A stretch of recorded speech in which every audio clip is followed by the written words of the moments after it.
And you kind of listed some priorities, but is there one thing when you go into this next year that you're really thinking, I'm going to be really bothered if I don't get this done? Is there something that really weighs on your mind going into the next 2 years? No, it's a great question, but I'm going to say no because here's why. It's interesting because I don't not care who you are. When you're a leader, sometimes headlines drive what you're doing.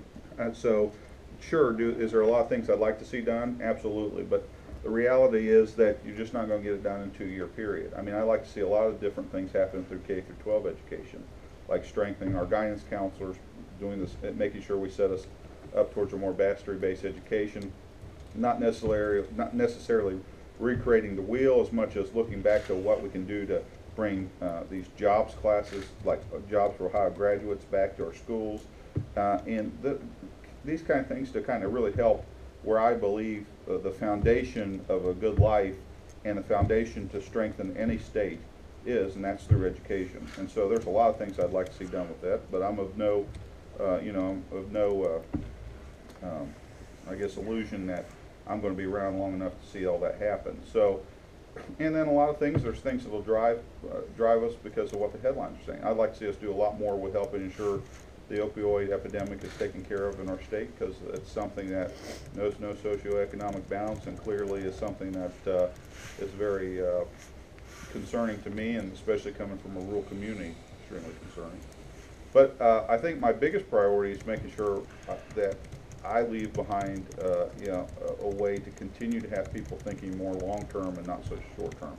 For example, try not to change those goalposts every time, even though we have term limits on education funding, and try to find consistency in where you're going in more longer term planning. If we want a larger income tax cut and we want to see the income tax basically phase away, what's the long term plan to getting that done instead of just trying to get it done in a quick 2 year budget cycle?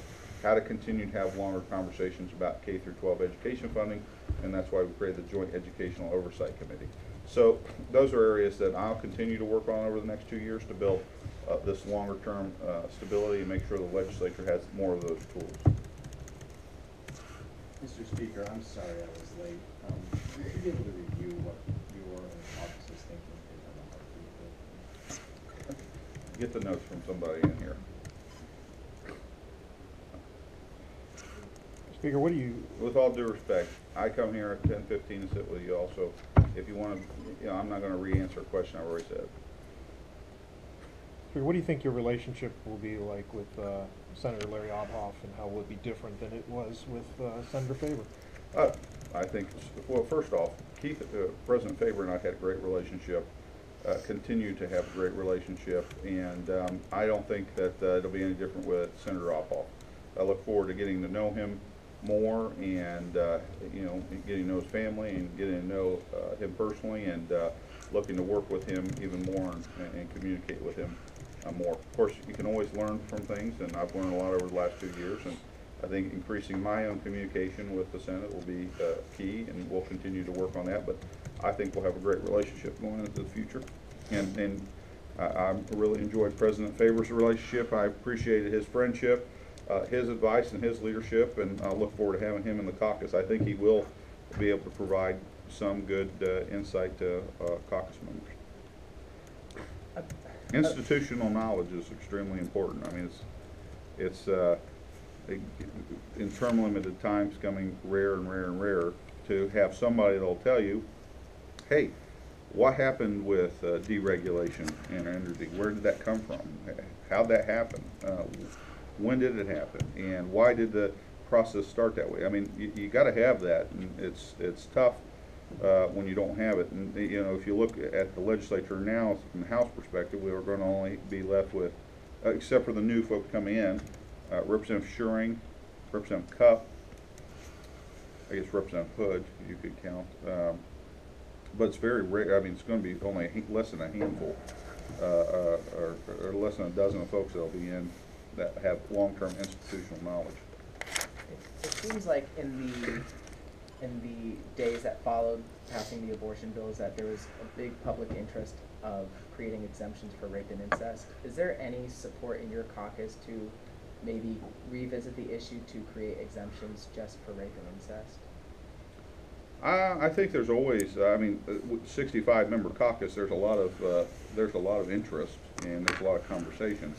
And so I think that conversation will continue to be had in the future. But, you know, to me, you're either for saving lives or you're not, is one of my issues when I'm looking at things. And so as we continue to go forward, that's something that I keep in mind. But, you know, we have a very vast caucus with a lot of different varying opinions. I'm the speaker of that caucus, so I take all those into account, and I'm sure we'll continue to have that conversation with our caucus as we go forward. The the whole health decision, the Supreme Court decision earlier, though, kind of. I'm sorry, what was it? The whole health U.S. Supreme Court decision versus Texas that kind of rolled back some of the different restrictions, like having to have admitting privileges and that. Is that going to affect? Your caucus has been very forward on trying to move different pieces like that of regulating clinics. Do you think that is going to have an effect on some of the legislation? We're going to continue to do the things that we think is the right thing for our state. Every state's different in different capacities, and you know, as to whether or not the courts will do something to it, I'm not going to speculate to that. But we're going to continue to do what we think is the right thing for our state to continue to ensure the quality of life here is strong and a vibrant one, regardless of where that person currently is. What happened to the fetal remains bills?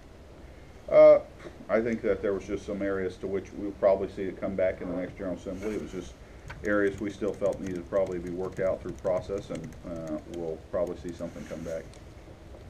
Did the Texas rule have any? No. Okay. No. I think I could take 2 more questions, Sean. I gotta go see Karen. She'll be mad at one of you probably if I'm late. And, You talked briefly generally about e-schools, but can you just speak to what's your thoughts on what you've seen from what the Department of Education uncovered in terms of ECOT and frankly some of the other e-schools in terms of their ability to actually track how much students are logging in, and the fact that they're finding that so many of them are not keeping those records? Well, there's 2 sides to every story, and I think that you know, there's a lot more to dive into it to see where these things go. How does it affect, you know, what are the circumstances to which the e-schools are judged, and how does that affect the e-schools?